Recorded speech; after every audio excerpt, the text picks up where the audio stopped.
सबसे पहला पॉइंट आप याद रखोगे, पहली राशि, ऐसी तीन फिजिकल राशियां, ऐसी तीन फिजिकल क्वांटिटीज जिनसे विमीय सूत्र आप किसी का भी विमीय सूत्र बना सकते हैं, किसी का भी विमीय सूत्र आप बना सकते हैं, कोई भी दिक्कत नहीं होगी, ठीक है। तो पहला बेटा क्या हो जाएगा आपको, द्रव्यमान, पहला क्या भाई, दूसरा लंबाई, तीसरा द्रव्यमान को किससे प्रदर्शित करते हैं, एम से, लंबाई को एल से, समय को टी से।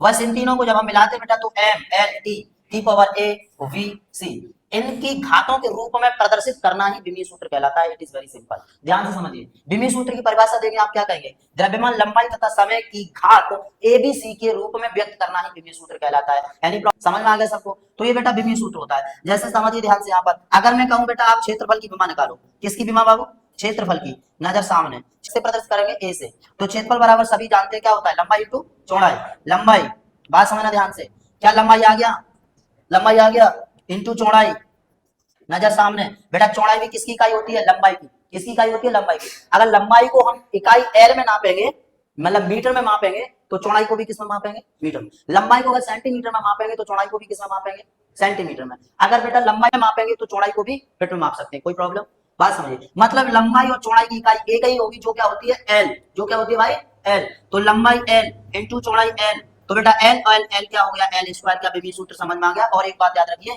किसी भी विमा को बड़े ब्रैकेट में लिखते हैं, याद रखना, तो इसकी विमा कितनी होगी, एल स्क्वायर। आपको बेसिक कॉन्सेप्ट याद रखना है क्या बेटा, ये याद रखना है। अगर ये कॉन्सेप्ट आपको याद है ना, तो आप किसी की भी विमा निसंकोच फाइंड कर सकते हैं, किसी को कोई प्रॉब्लम नहीं होगी। लंबाई इंटू चौड़ाई, लंबाई एल, चौड़ाई भी L, L into L, L square. अगर मैं एक और बता रहा हूँ बेटा, यहाँ पर सुन लो ध्यान से, मैं बताऊं आयतन, क्या बता रहा हूँ बेटा, आयतन, आयतन को बी से प्रदर्शित करते हैं। आयतन बी बराबर होता है लंबाई इंटू चौड़ाई इंटू ऊंचाई, लंबाई इंटू चौड़ाई इंटू ऊंचाई, ध्यान से समझ के जाना, ठीक है बेटा। तो लंबाई कितनी एल, चौड़ाई कितनी एल, ऊंचाई कितनी एल, तीनों की इकाई एक ही होगी, वो क्या होगी, L, L into L into L क्या हो जाएगा, एल क्यू। विमा कितनी आ गई इसकी, एल क्यू। एनी प्रॉब्लम, समझ गए, नोट कर लीजिए।